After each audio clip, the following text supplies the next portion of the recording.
എന്തിനുള്ള അതെന്താ അത് ഒളിച്ചു കളിക്കി?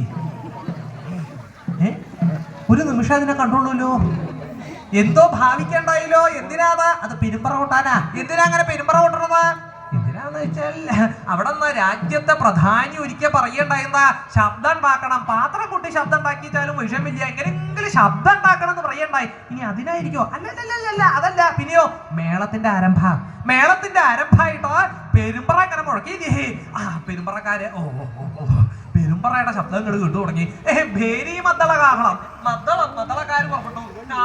കാഹളം എന്ന് പറഞ്ഞാൽ ചെറിയ കുറുങ്കുഴല, കുഴലുകാര് പുറപ്പെട്ടു. അവര് പുറപ്പെട്ട് മത്സരിച്ച് പ്രയോഗങ്ങൾ തുടങ്ങിയില്ലേ? ഈ വാദ്യക്കാരുടെ സമ്പ്രദായം കണ്ടാൽ മനസ്സിലാക്കാം അവരേത് വാദ്യ പ്രയോഗിക്കണമെന്ന്. എങ്ങനെയാന്ന് വെച്ചാൽ അവരെ കണ്ടറിയാം അവരേത് വാദ്യ പ്രയോഗിക്കണമെന്ന്. എങ്ങനെയാ അറിയാ?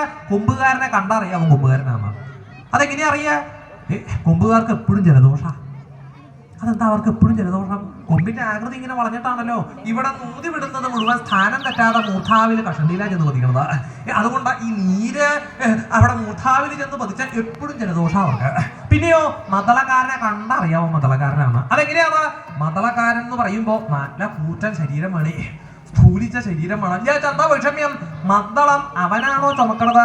ചിലര് മദ്ദളം എടുത്തു കഴിഞ്ഞാൽ ഇങ്ങനെ തോന്നാം, മദ്ദളം അവനാണോ ചുമക്കണത് അതോ അവനെ മദ്ദളാണോ ചുമക്കണത് സംശയം തോന്നും. അങ്ങനെ പാടില്ല.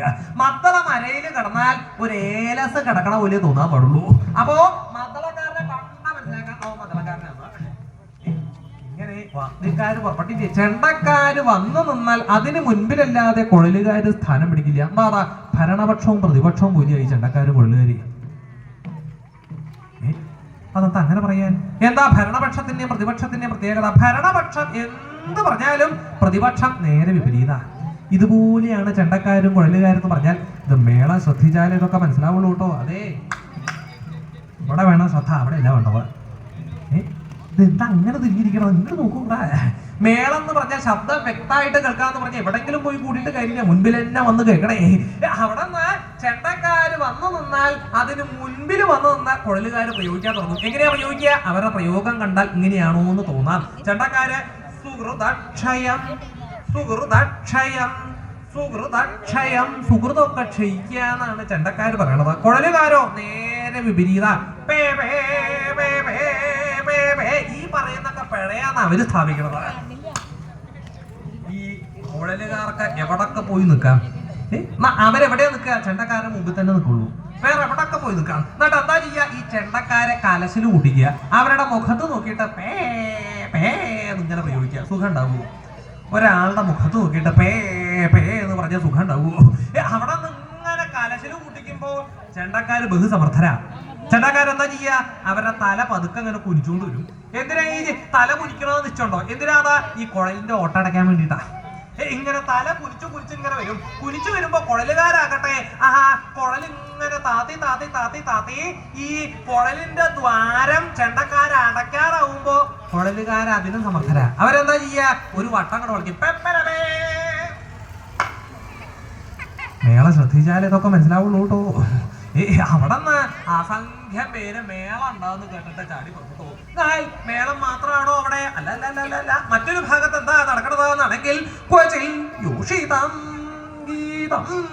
യോഷിത്തുകളുടെ ഗീതം, സ്ത്രീകളുടെ കച്ചേരി ഉണ്ട്. അതെന്താ സ്ത്രീകളുടെ കച്ചേരിക്കുള്ള പ്രത്യേകത? പുരുഷാരം വർദ്ധിക്കും. കച്ചേരി ഉണ്ടോ വെച്ചാൽ അതും സ്ത്രീകളുടെ കച്ചേരി ഉണ്ടാവുമ്പോ ശബ്ദം മോശമായിച്ചാലും വിഷമില്ല, കണ്ടിരിക്കാലോ എന്ന് ഇരിച്ചട്ട അസംഖ്യം പേര് ചാടി അവിടെ നിന്ന് പുറപ്പെട്ടു. തിരക്കങ്ങോട് വർദ്ധിക്കാൻ തുടങ്ങിയിട്ട് അതിപ്പോ സ്ത്രീകളുടെ പാട്ട് എന്ന് പറയുമ്പോ പാട്ട് മാത്രല്ല, ഇനി കയ്യുകൊട്ടലും കയ്യുകൊട്ടുകളിപ്പാട്ടും കൂടെ ഉണ്ടാച്ചാൽ അല്പം എണ്ണം കൂടുന്ന അപ്പൊ കേൾക്കണ്ടായിരുന്നു. പണ്ടായി ഗെയിമായിട്ടാ. അതൊന്നും ഇവിടുന്ന് പുറപ്പെട്ടു പോയിട്ടില്ലേ? കൈകൊട്ടലുകാരെ അവരുടെ എണ്ണം ഇപ്പൊ വർദ്ധിച്ചുകൊണ്ടിരിക്കുക. എവിടെ പോയാലും ഇപ്പൊ അവരാ. ഈ കൈകൊട്ടലുകാരാണ് എല്ലാ ദിക്കിലുള്ളത്. അവിടെ നിന്ന് പാട്ടുകാര്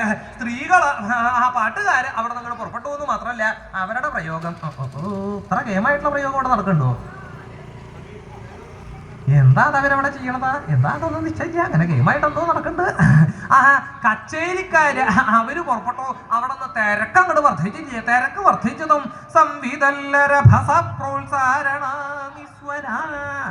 സംവിധല്ലന്മാര് കഞ്ചുകിയന്മാര് അവരുടെ പ്രോത്സാഹനങ്ങളുടെ നിസ്വനങ്ങൾ കേൾക്കുന്നുണ്ട് എന്ന് പറഞ്ഞാൽ ഈ തിരക്ക് നിയന്ത്രിക്കാനായിട്ട് സ്വതേ ചിലര് പുറപ്പെടുന്ന പതിവുണ്ട്. കാണണ്ടായില്ലേ?